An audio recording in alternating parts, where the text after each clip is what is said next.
Okay, so there we go. Well, look, now I can show you the picture. Look, hang on. Okay. Oh, wow. Oh, that one. Oh, yes. There you go. Yes. Oh, my God. So we have had such a technological adventure just then. Do you know, I don't think it's us. I think it's Zoom. Yes. Well, we're going to say it's Zoom anyway. No, it won't actually connect on any of my browsers. So maybe Zoom's gone down. So we'll have to do it. I also forgot to record actually the whole session. I'm really, really, sorry for that. That's okay. Well, so where were we up to, young lady? Okay, can I do the introduction once again? Once again. Now you've got it on record this time. Was that dad in the background? Like, waving your finger. Put on record. Okay, we're recording? Yeah, we're recording, yeah. Okay. We should behave. You edit that bit out. So, Dr. Gabrielle Caswell, and I am the owner of Spaceport Australia. Amazing. Such an amazing to have you here, Dr. Caswell. And let's go back to the questions once again. We've had a technological moment. We're doing very well. We've done a big technological moment. Happens. Okay, let me give you an amazing question. Okay, you founded Spaceport Australia before the Australian Space Agency even existed. What inspired that vision and how has it evolved over time? Well, that one's a really interesting one. I have a team of researchers or collaborators, we call them, and they're all around the world, but a lot of them are older than I am, and they all worked on the shuttle program. Some of them are even old enough to have had a hand in the Apollo programs. And they're older people who I think you should always... There's two ways to learn, okay? The first way is you really do it the hard way and learn everything yourself. Or you sort of take the cheats route and you go, all these people know lots of stuff. So I'm just going to hang out with them and ask lots of dumb questions, which I did. And I've actually been working in space for almost, in one way or another, about 15 years, so quite a while. And what I did is I turned around and asked lots of dumb questions. But in the end, what happens is that we have moved, unfortunately, the way we do science in the world to almost having what we call scientific stagnation. We don't have any new creative ideas coming through. We have a lot of information, okay, and that is not to say that we have not learned a lot. We've learned an enormous amount. But the problem is that we haven't solved the problems of actually living on another planet. And I don't think that's going to be one that my generation completely solve, and I don't think the generation that's above me, my old boy posse I call them, by the way, I don't think that generation's going to solve them. But what they have and what they contribute is experience. They've been there, they built the shuttle, they know every nook and cranny, they have been through the issues of the physiological things we didn't expect, like changing in the eye focus length. There's loads of little things we've learned from that thing. The problem is when you read it in a textbook, sometimes it doesn't teach you as well as experience. So I decided I would shortcut my learning and I would meet all these people and be such a pain in the butt to them that they were just going to have to come aboard, weren't they? Because you can't get rid of me. So they did. So what we do are a lot of those programs and things that people are not thinking about. And because we were sort of out of the gate very early, we actually thought about Spaceport Australia maybe for about 4 years. We talked about it, yarned about it, thought about it a bit more. How would it be different? And one of the things that Spaceport Australia does is that it allows people who are not, say, working in a university or working for the military or working for the government to actually take part in space. So they can do publications and research, but they're not necessarily attached to what we would consider, particularly in Australia where research happens. So we ended up putting Spaceport Australia together. It was a big brave step, like, should we do this? Yes, yes. You know what? Nothing ventured, nothing gained, and the only thing anyone can ever say is no. So why not? Okay, so we did. But in Australia at that time, we had an Act of Parliament that was called our Space Act, and from memory, I do have it on my computer somewhere, it was dated about 1956 and had never been updated. So here we are in the 2000s, and we had never updated that act. Australia really hadn't got into space. And just by chance, a change of policy at the government level, the next year they updated the act, modernised it, and all of a sudden we have an Australian Space Agency. So I got to call my spaceport Australia, and it literally was sort of like the first one in Australia. About the same time, we had the one in the Northern Territory called Equatorial being built. And, you know, we have a plan and we're working through our plan. It's important when you have projects like this that you have a good plan. So we're working through our plan, but our plan is to launch. That's the last thing we're going to do, not the first. Now, there's a really important reason for understanding why we're going to do it last, is number one, we want horizontal launch, not vertical. We don't want rockets. And the reason is that rockets actually put a lot of stress on the human body. And when you get older, most of the people who can afford to go to space at the moment for a joyride, we shouldn't say joyride, but, you know, contribute in space, they're billionaires.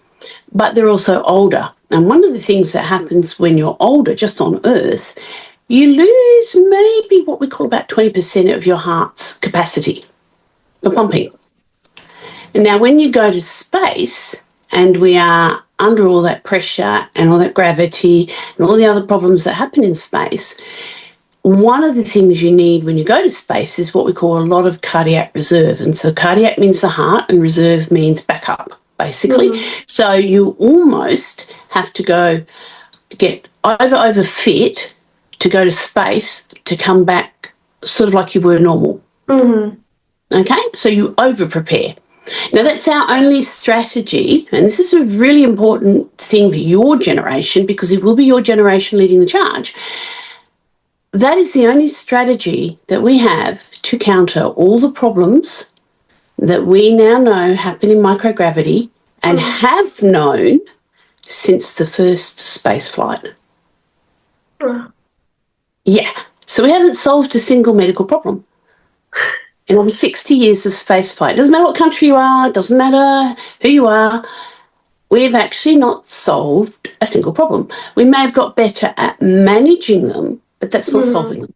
Yeah. And I think, you know, when you say it out loud and people go, no, surely not. You know, we've developed, you know, from sort of the 50s and the 60s, we've developed all new surgery, all new drugs, all new cancer treatments, MRIs, PET scans. We have all this other stuff. And I go, yep, but we have not solved a single biological, physiological problem.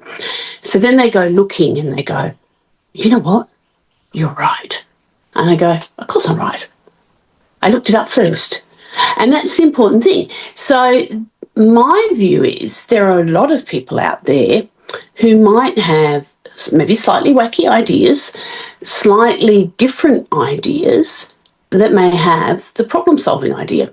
And, you know, if we're not using all of our resources and all of our people who are interested in the space and space science, then we're not going to get the problem-solving, are we? Yes, right. Yeah.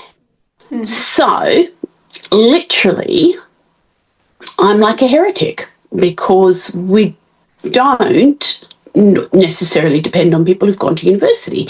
And people say, well, isn't that like a little bit, you know, you need to go to university? I said, yes, you do need to go to university.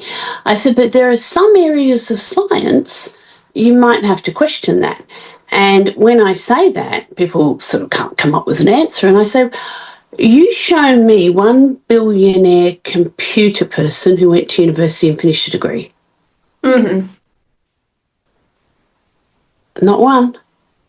And that's because the way their brain works, They intuitively understand something that I am never going to understand, but they understand how to program. They understand how to talk to the computer. We, that's a gift. It doesn't matter what it is, but not one single one of them has gone to university. And that doesn't mean to say throw out your education, because I'm actually the opposite. You try and over-educate in all the areas you can possibly know about, because like we were discussing before in that little chinwag chat, that, you don't really know what's going to be your use like 20 years later. Right. And so you should sort of like try and learn it all, bring it all in, and you can put it in your back pocket or on your bookshelf and think about it later. But the problem is that if we exclude contribution to space, then we might actually be excluding a lot of people who could be really useful. And when we look at the people that we will need on a colony, it's always quite funny, but there's a sort of a bit of a joke that, if you don't have a good plumber, your toilets are not going to work. So who's the most important person on a spacecraft? Well, actually, it's not the captain, maybe not the doctor, not the flight sort of, navigators. It's probably going to be the plumber, because the toilets don't work, nothing works. Right. And I bet you never thought about that, Those like practical things. So this is where I think we have to be, all the technology is really, really good, but you also need to be very practical, and you need to have experience in training and experience in things. So before I did medicine, I did a lot of science, as we were talking about, but I was also a diver.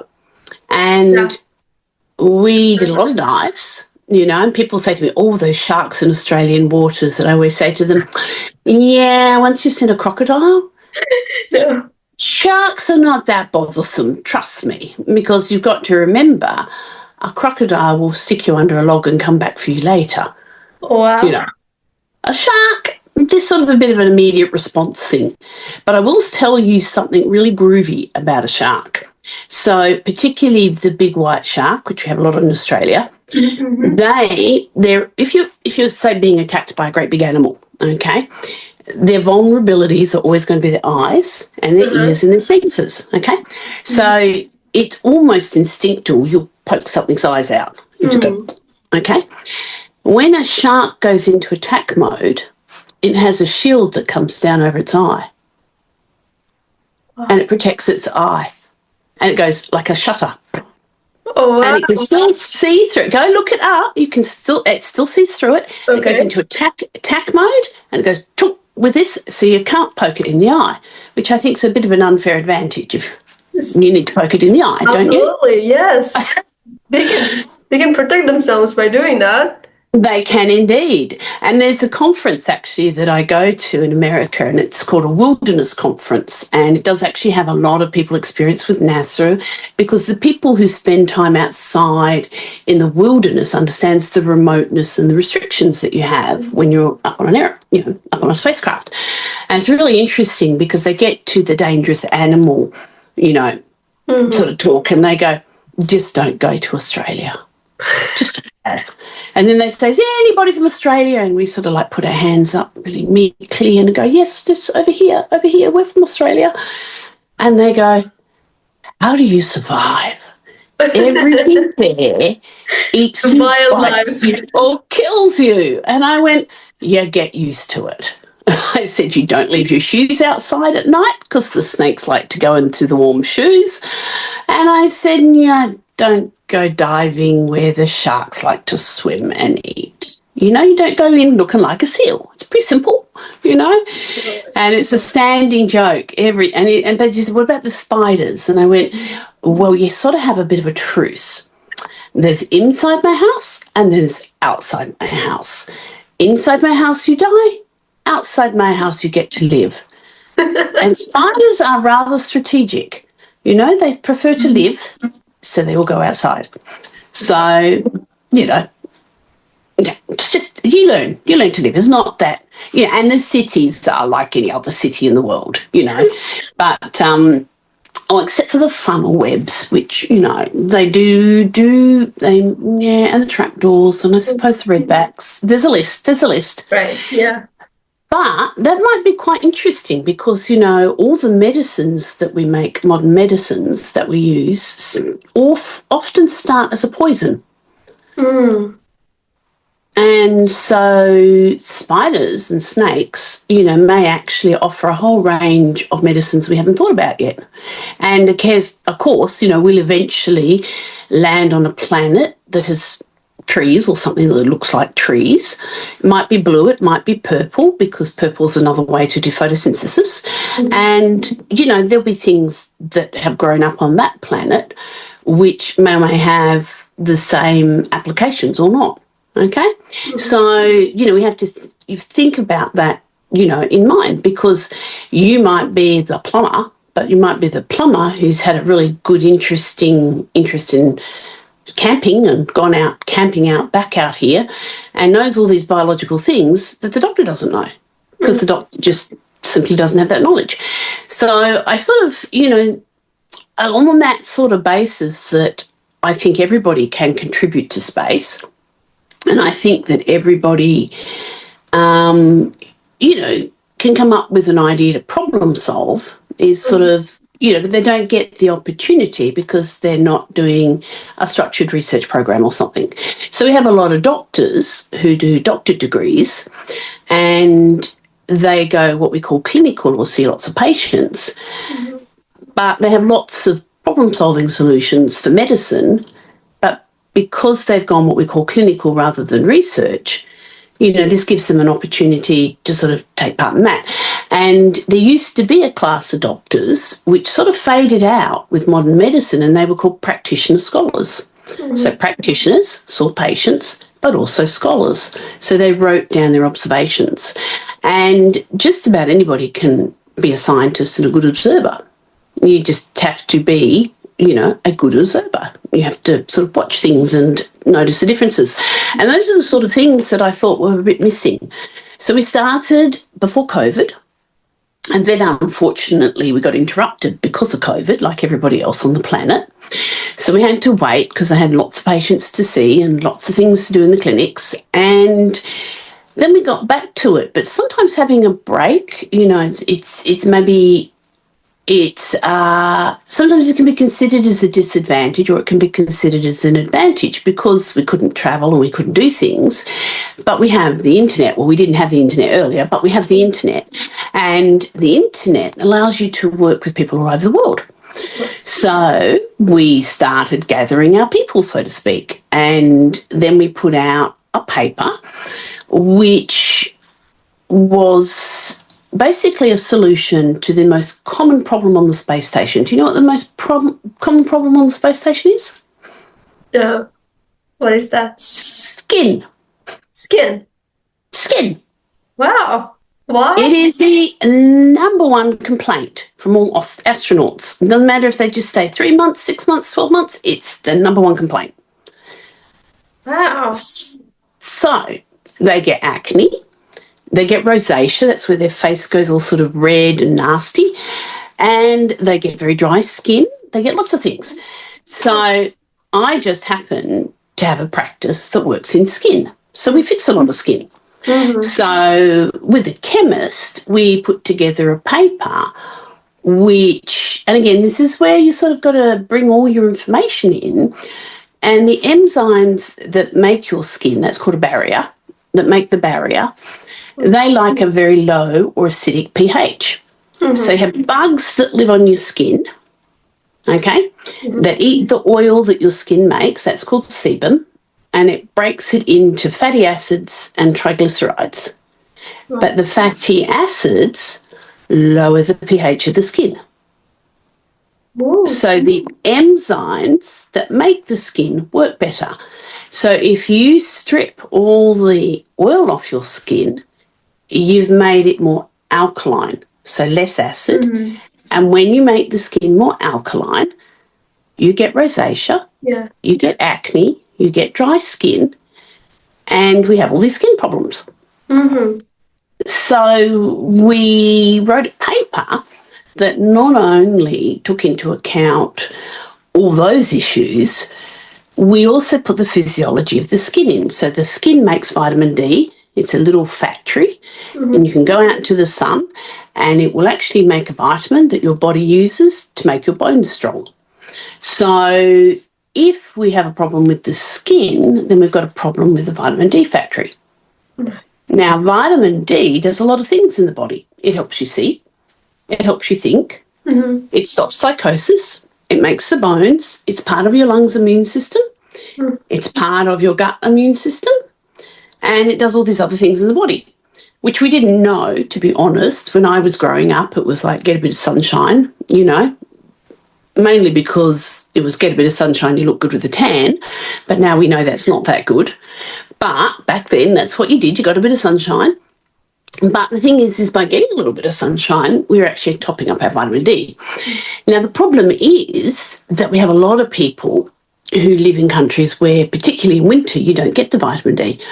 Or they might wear clothing that protects them from the sun because of the environment they're living in, or for other reasons, and they don't get enough vitamin D.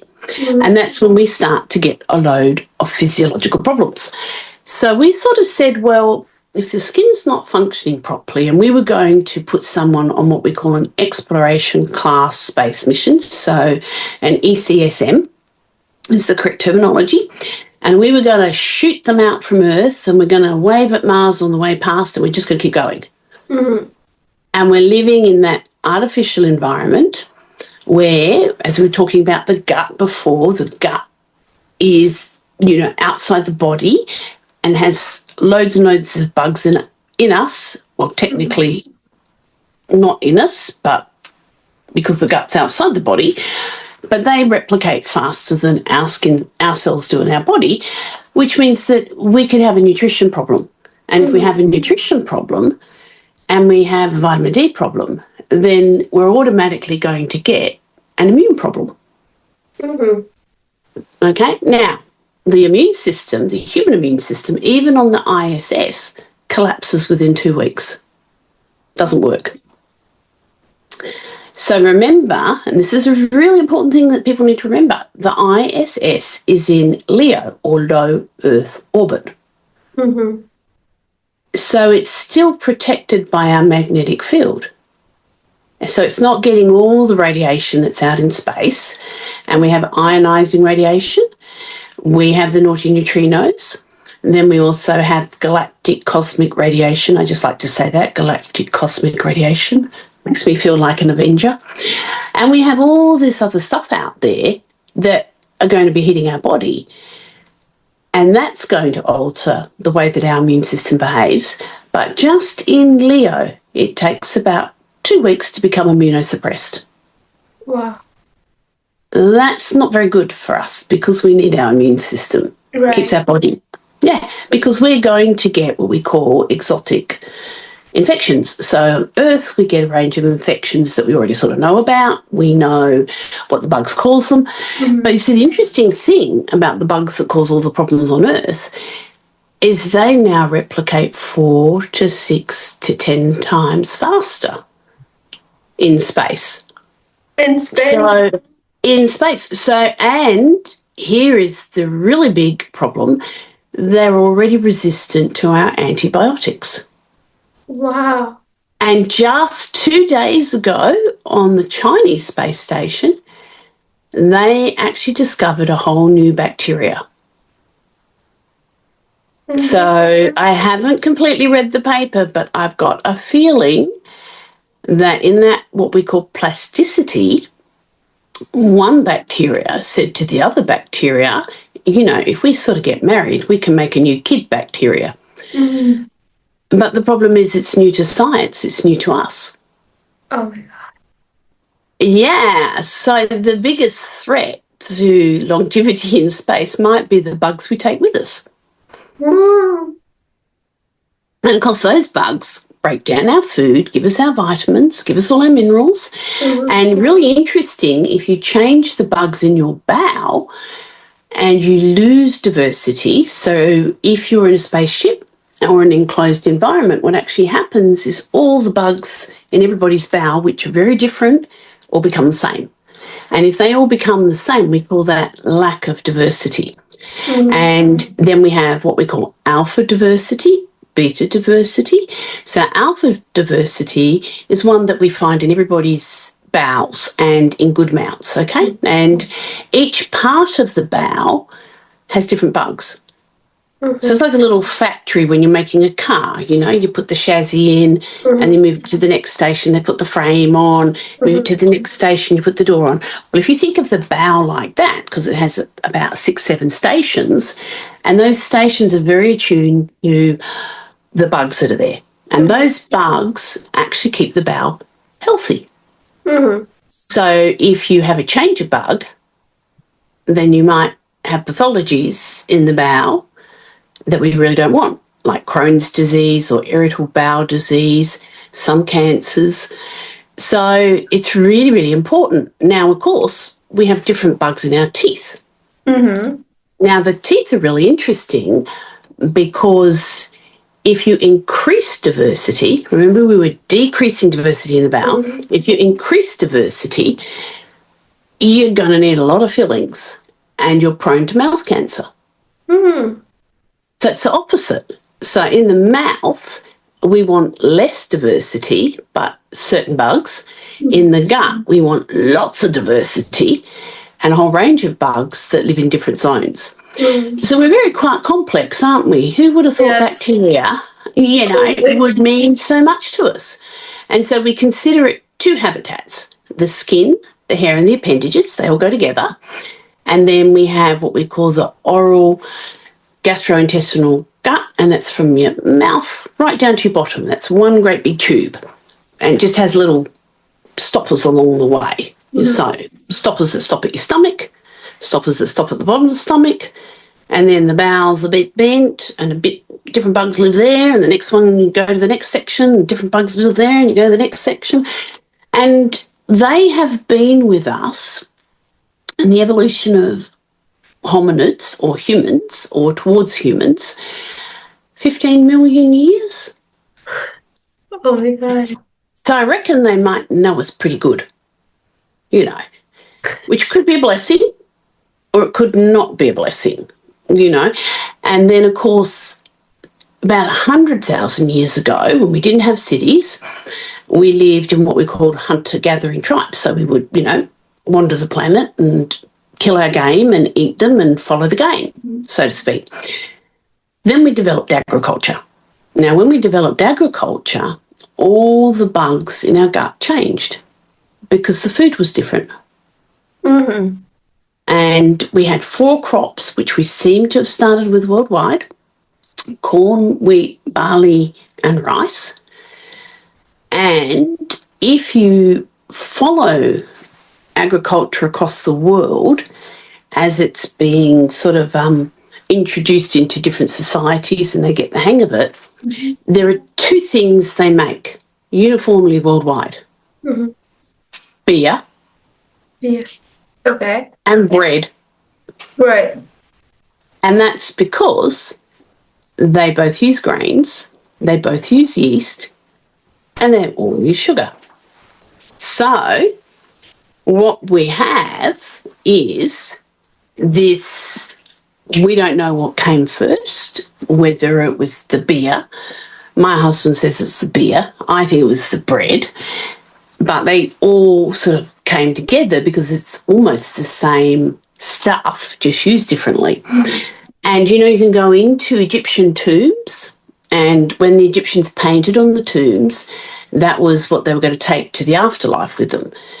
And they actually had beer-making factories and bread-making factories. Wow.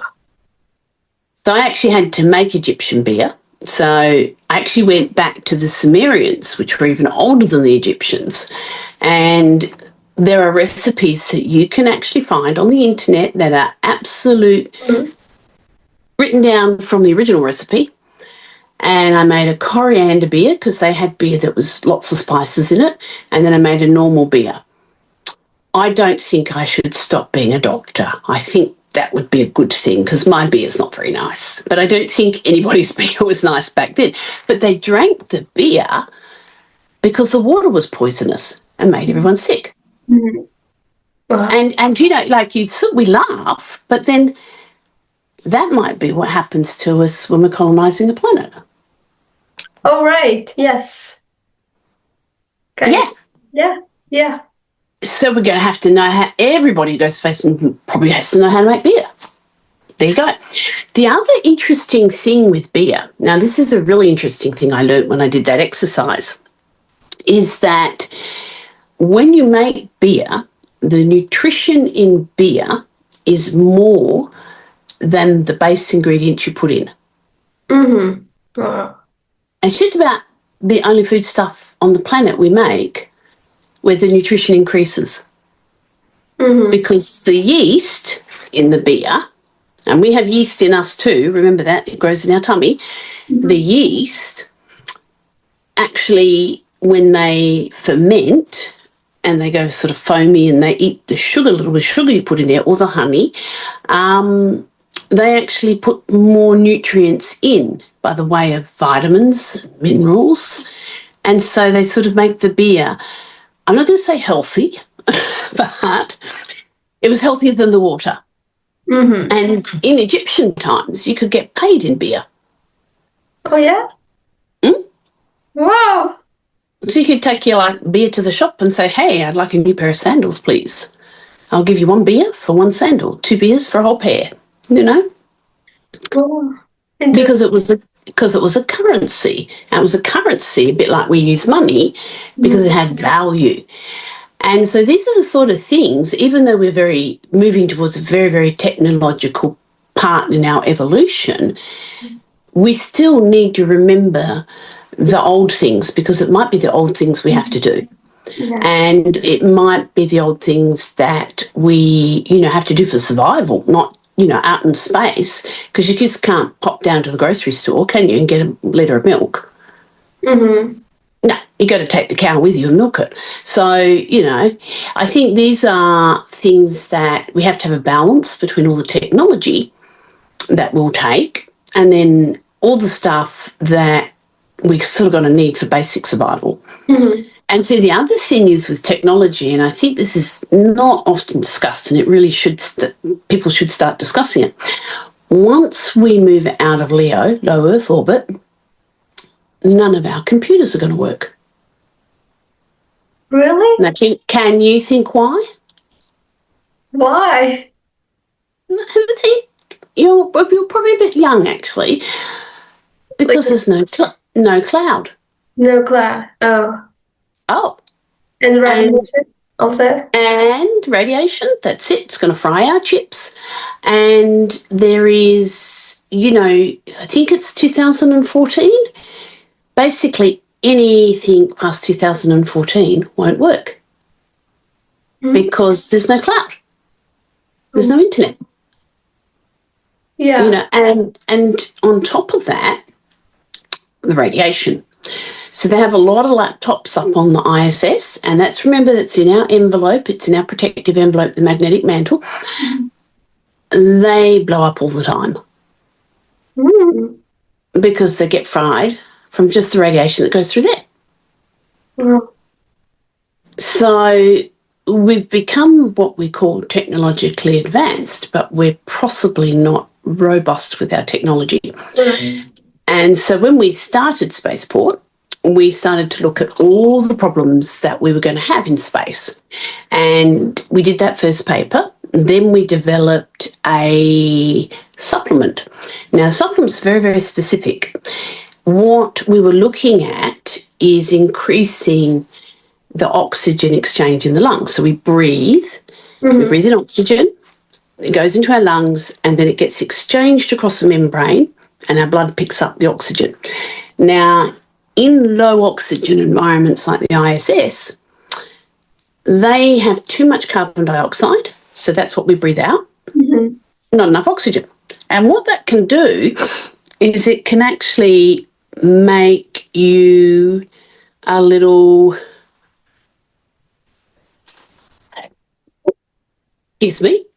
make you a little, lose your memory a bit. So we call that cognitive functioning, and it drops. So the IQ drops. Wow. Uh-huh. So that's one of the problems, but the other problem is you have problems sleeping, you have problems remembering your job, you have all these other problems that come with it. So what we did is we made a supplement, a tablet you can take that actually works with the gut, because we all know about the gut now. Yeah.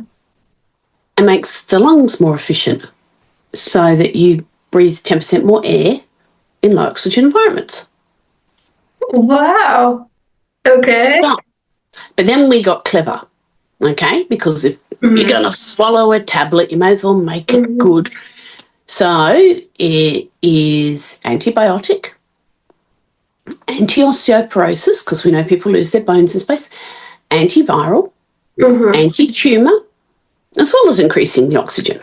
Right. So now what we do with that is we're going to put it out to what's called a clinical trial. So that's where you split people into 2 or 3 groups, and some of them get the tablet, some of them don't, some of them might only get half. And then what you do is you might give it to them for a month, and we might check their oxygen, or we might get them to ride a bike. We haven't designed the trial yet, and we see how well their lungs are working. And so the one that you give to people who don't have anything, that's called a placebo. So that's a blank, okay? And so you need a blank, okay, because you need to know whether your medication is improving or people are just getting fitter because they're doing exercise all of a sudden. So that's got to go to a clinical trial.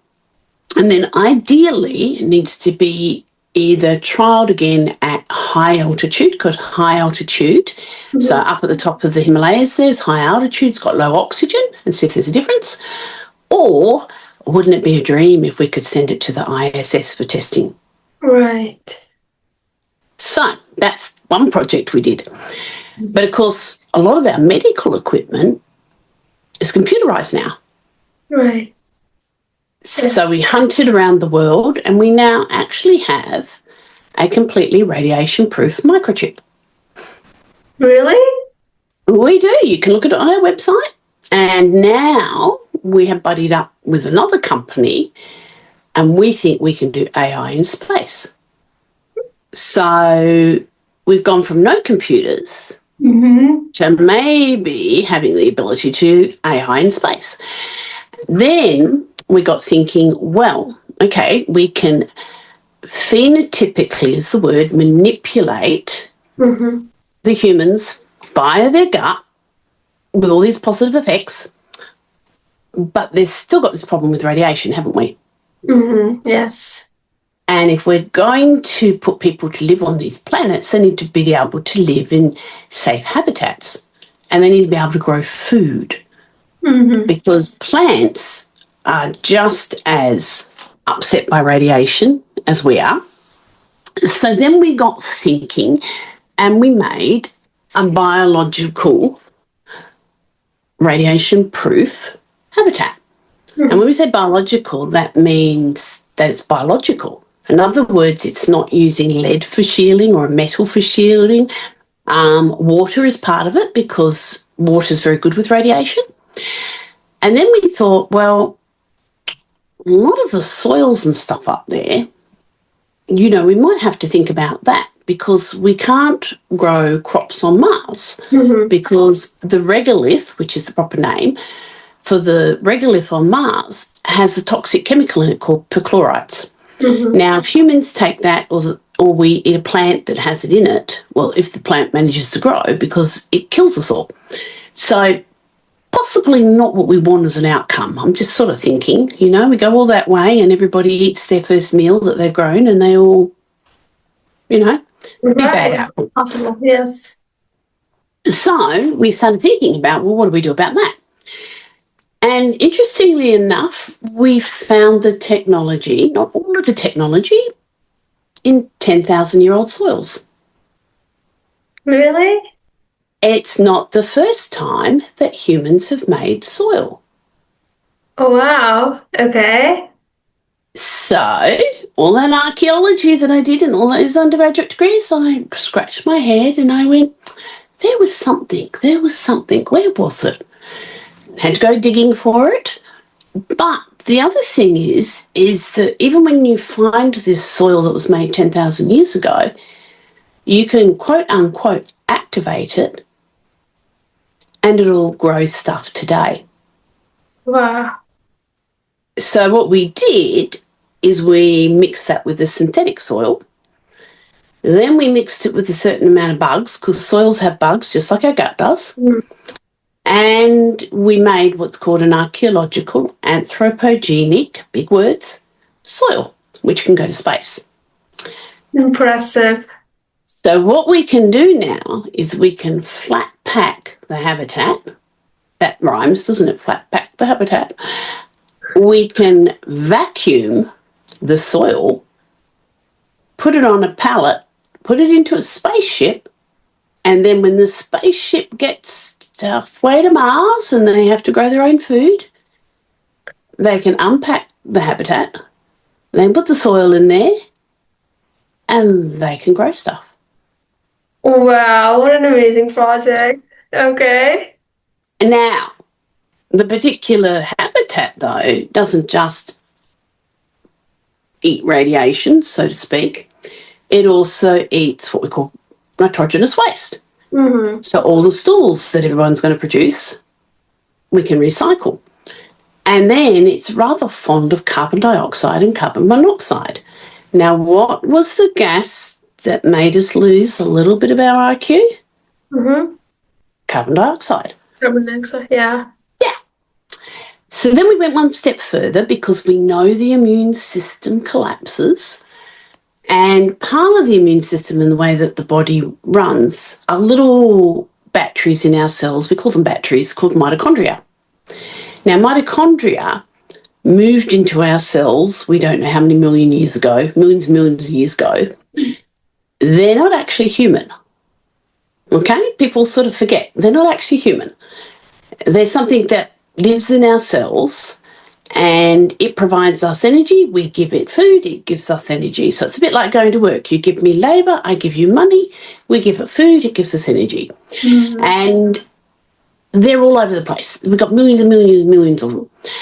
Now, they like a particular type of red light. Mm-hmm. And if you put that red light and you hold it up to your eyes like this, all your mitochondria in your body talk to each other. Wow.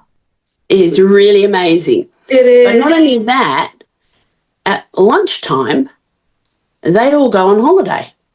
So it doesn't matter how much red light that you put up. I don't know where they go. Nobody knows where they go. They just do not respond anymore. So there's a lot of studies on that coming out now. And of course, we have to remember, what does the sun give us? Mm-hmm. And it's part of the bandwidth that we get from the sun. Mm-hmm. So isn't that interesting? It is. But we're not going to have any sun out there, are we? So we're going to have to create some of the better parts of the sun, not getting sunburnt and getting skin cancers, but we're going to have to create some of the better parts to keep our bones healthy, because we need the sun.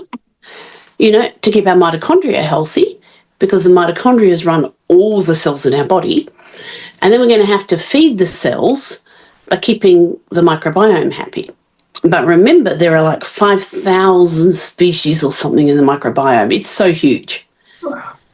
And it's well over, 100 times the genetic material that the body has in your gut. So we got to understand it maybe a little bit better before we take it to space, I think. You know, right. Just as a suggestion. Mm-hmm. Maybe not. So that's where we sort of end up with. And now our project that you're going to get the hot topic one here. Mm-hmm. Last week, we just released a project. Now, are you a fan of Star Trek? Sorry, what? Are you a fan of Star Trek? Star Trek? What is this? Yeah. Oh, it's an American sci-fi show that's run for years and years and years and years. Ah, yeah. And you have to look it up. Yes. Yeah, they were very much, from an imagination point of view, very much ahead of their time. Mm-hmm. Well, they have a series, I think it's called Voyager. You might have one of your listeners that knows better than I do. and they had a holographic doctor. So they took a doctor and they had a medical database. The doctor died or something, I don't know, got sucked out of a hole and went. So the holographic doctor had to take over. And then the holographic doctor stole all the memory from the ship's computers and sort of put on what they call a holo emitter, so it becomes solid. And that was their doctor. So last week, we have put together the project to make the holographic doctor. How is that? Isn't that so good? Yeah. So, this is a project we're going to open up to all doctors worldwide. They can all take part and give us their wisdom and their knowledge. Because remember what I was saying, like you could learn the easy way, you could learn the hard way. I like the easy way. Let's just ask an expert. And they can all contribute. And then we've teamed up with the people who are currently trialling the holographic medicine suite up on the ISS. So then we're going to use AI. And then we can now, I think you're going to have to look this one up. About 8 weeks ago, they froze light. Wow. A holographic doctor might actually have a body. Isn't that groovy? Oh my God. Wow. So that's the sort of things we do. And the reason we do all that first is because we're waiting for a space plane. So we want a reusable space plane, but obviously space planes are going to be very big and they're still in development. But I think it was Dawn Aerospace this week from New Zealand just took their first orders for their space plane. Oh, impressive. Yeah, so you guys are living in this time when everything that I read about over 40 years ago, and it was written sometimes 20 years before that, is actually happening. Yeah. Wow. We're actually advancing. Yeah. But what's really interesting, and I think, I'm sort of the biology side, but one of my doctors, who is a professor of medicine, is also a professor of engineering, okay? And that's really helpful because he thinks like a systems engineer. But this is where I sort of think, if you look at, say, the way helicopters are made, they just look like crickets.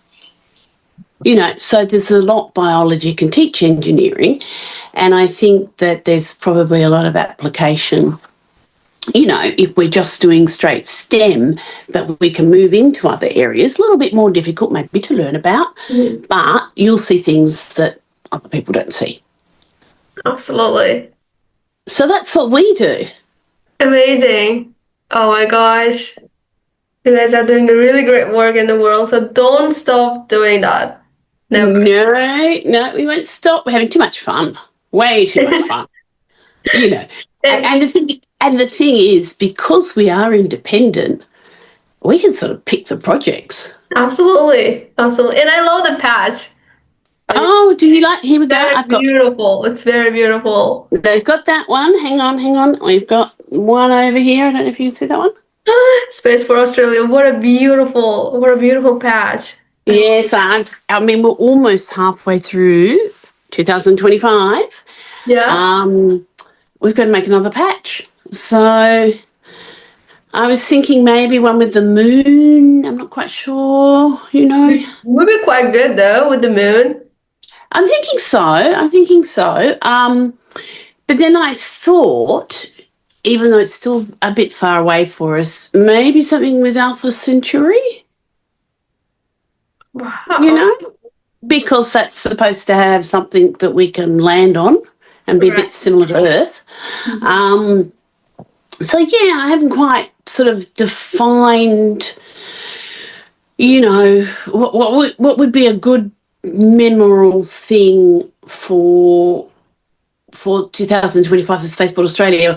One of my colleagues in the US suggested that we do the moon with the space habitat. Oh yeah? Yeah, because the habitats, because you can't, a couple of pills isn't going to be very exciting, is it? And, a microchip's not very exciting. But he said if we did something with, I don't know, a habitat on it. I mean, the embroiders are very, very good. They're very good, like, you know, because I don't like them too big because I don't know if you can see. I'll see if I can. This is I love it. Oh, you got a lot of Artemis. Oh, you got the Artemis one. Oh my gosh. Look, I got this That one is one. beautiful. Yeah, that one is beautiful.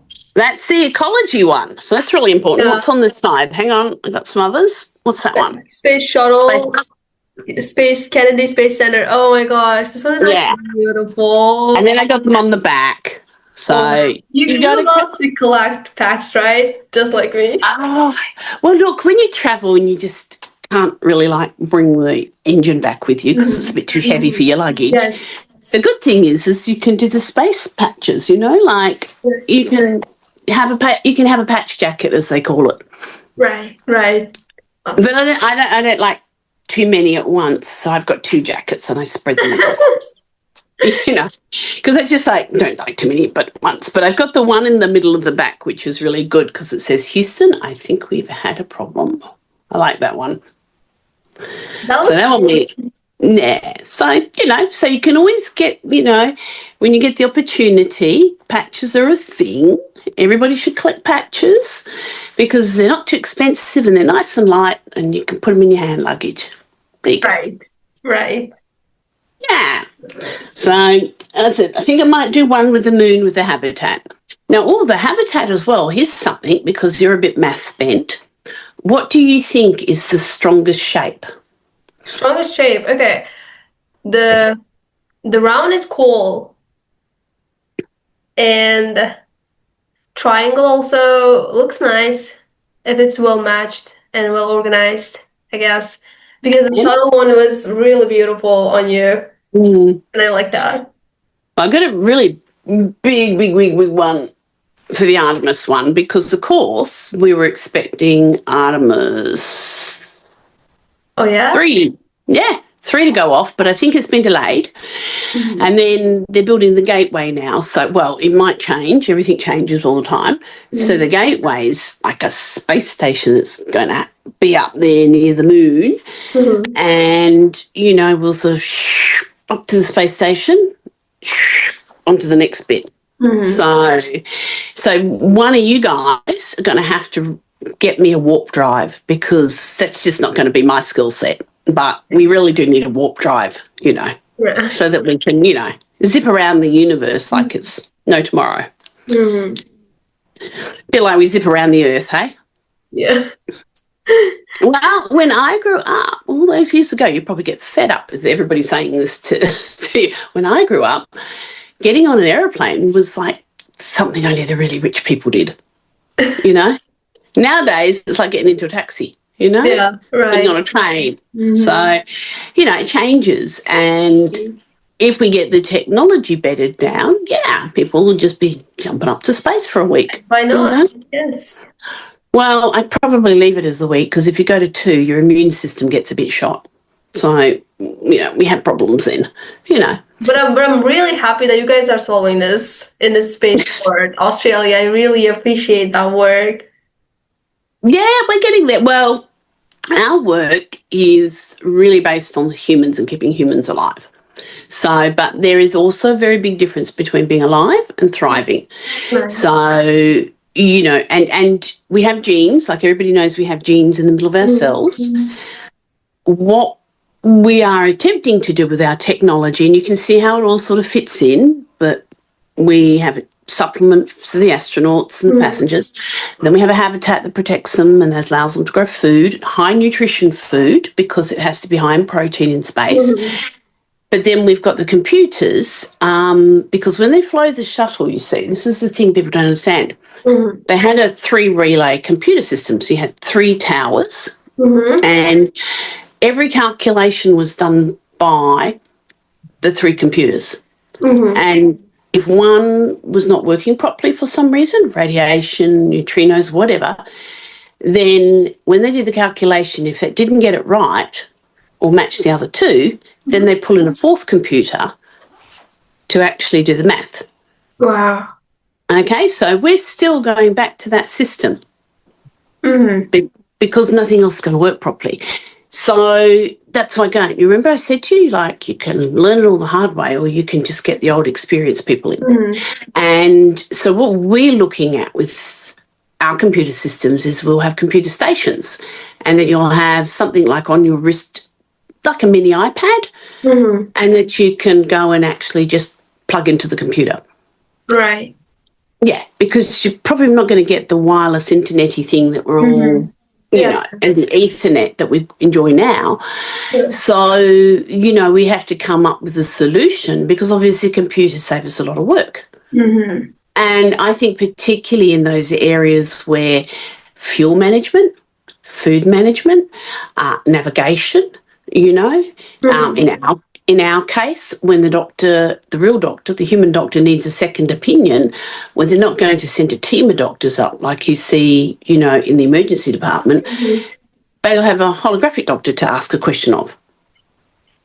And the AI that we're using for that is what they call agnostic. So it doesn't matter what the operating system is, and it already sees, and already follows, and it already speaks. Right. So we're just going to give it a body. I want to make it like Yoda. We're having a bit of an argument about this at the moment. I think it should be Yoda. Maybe. Maybe. What do you think? Yeah, I think Yoda. No, Would be very good. Yes. Well, who would you have? Me? But then you'd be looking at yourself and talking to yourself. Oh, yeah. So Yeah. the last question I wanted to ask from Yep. you, very interesting. Okay, if you had 60 seconds to inspire a student listening to this podcast to follow a similar path just like yours, what would you say to him? Her, they, everybody. Yeah. Okay. First it's everybody. And what would I say?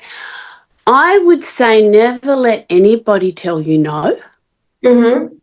If you think it's a good idea, back yourself, prove it, because your idea may be what we call the punch through. So I think it's a really important thing, you know? Absolutely. And never, ever, ever lose either your imagination or your excitement about space. Right. Absolutely. Well, actually, I really got really good insights from you today. Thank you, Dr. Caswell. Appreciate Yeah, welcome. your work in the globe. It's actually really fascinating. And I'm just gonna looking forward to finish my bachelor's degree after 4 years and get my diploma. And maybe I'm gonna visit Sydney once in the future, let's say. Yeah. Yes. But I mean, that's, you know, I mean, you're almost there. You're almost there. And I mean, the first one's always the hardest, I say to people, because everything else you now learn after your bachelor's degree, you're adding to the knowledge. Right. And you remember when we were talking about first principles? First principles are just so important. It doesn't matter what science you're in. Right. If you For the can't, foundation, right? yeah, if you can't find the solution to a problem, go back to first principles. And you'll get it. Absolutely. Thank you. Anyway, so you have a much. fabulous night. Yes. Thank you so much, Dr. Caswell. Appreciate it again. And please keep in touch. And I will. I'll invite you again in the future to the Astro Zone to talk about space, because we're never going to just, you know, stop talking about this topic, because it's literally the amazing one. I really Well, yeah, and you know, it's not going to be solved too quick in the future. So I reckon I've got a bit of work to do. Yeah. You know, Yeah. I'm never going to run out of topics. How's that? Just let me know when you're free. Anyway, you take care and have a lovely weekend. Thank you so much. For you too. Okay. Bye. Bye. Okay.